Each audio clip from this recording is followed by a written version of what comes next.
to get the most out of the technology, one of the benefits that it takes some time, but it forces operational discipline.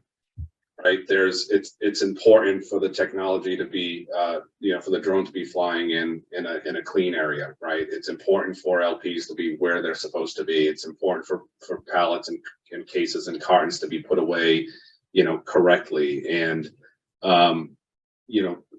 deploying this has really helped enforce some of that operational discipline that at times can be challenging.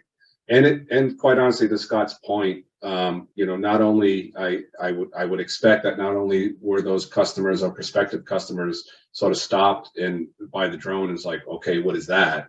At the same time, I would expect they saw like a super clean and organized aisle because the drone needs that to fly, right? And some of those sort of things that you didn't necessarily think about, prior to deploying it are really impactful overall. When not tough to measure, but having a clean and organized and accurate warehouse, we know what LP accuracy does to productivity. We know it's increasing it, but those minor things where it's exactly where it needs, the LP is exactly where it belongs, is part of that overall equation.